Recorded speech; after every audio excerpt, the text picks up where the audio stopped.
Returning to another thing you mentioned earlier, you said that myth is a suitable way of understanding the world beyond the immediate senses.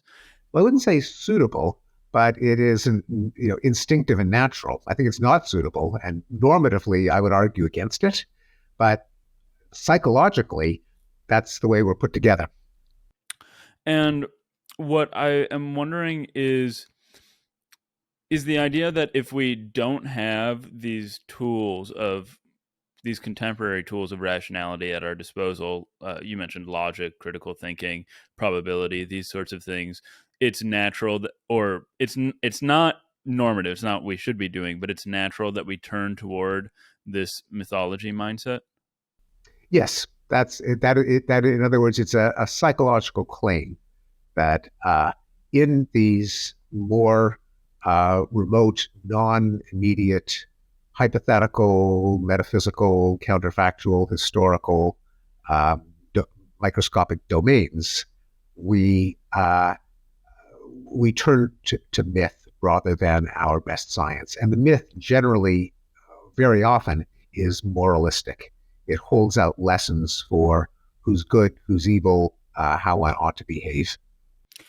Now, do you conceive of some of the conspiracy theories that we mentioned earlier, like QAnon or vaccine hoaxes, as being a product of this mythology mindset, or no? Ex- Exactly. And that, in fact, I'm glad that you connected the dots there because Okay. that's why I had not yet brought that up, but that's exactly why I think it's relevant.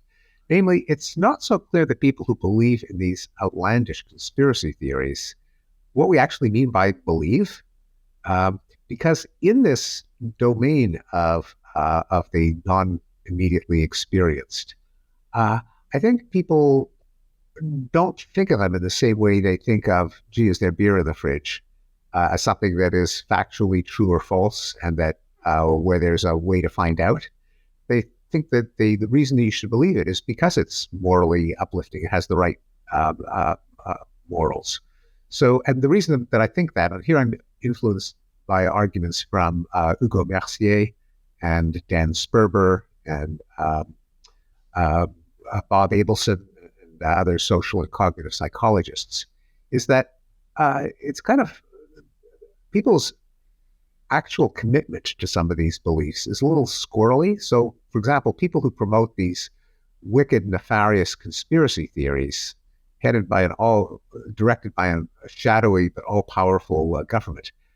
How come they're just blurting them out in their manifestos and in their conversations? Aren't they worried about being uh, uh, hurried away to the gulag or they be silenced if it's such an all powerful conspiracy? There's a little bit of a gaming aspect to it, and in fact, people have compared QAnon to a multi-person online game. They search for clues. It's a lot of fun. They try out. People compete with each other for different ways of interpreting ambiguous evidence, and and the actions that people take are really not commensurate often with the gravity of the so-called beliefs. Again, I'll give an example from Mercier. He noted that some of the believers in QAnon and in Pizzagate, the predecessor of QAnon, according to which Hillary Clinton ran a child sex ring out of a Washington pizzeria. If you really believe that children are being raped in the basement of a pizzeria, what you'd ordinarily do is call the police. But what believers in this conspiracy theory did is they leave a 1-star review on Yelp for the pizzeria. So there's a disconnect between how you actually act and what you supposedly believe, which suggests that these beliefs are really more kind of affirmations of a kind of faith, loyalty to a particular coalition, than they are true epistemic commitments to a state of affairs. Another way you could test this is by seeing how much people are willing to bet on them, on these beliefs. Should they become every verifiable? I don't know if that's ever been done, and in some cases there probably are true believers, but I suspect in a lot of cases people would not be willing to put their money where their mouths are. Something I find striking, though, about these conspiracy theories is that many aren't formulated in the absence of these rational faculties, but in the absence of using them properly. So I recall, this was sort of funny to me. Somebody, a flat earther that I was talking to, was explaining to me why we never went to the moon. And their explanation employed the Van Allen radiation belts. They said that we could never get past the Van Allen radiation belts because we would all be obliterated by the radiation.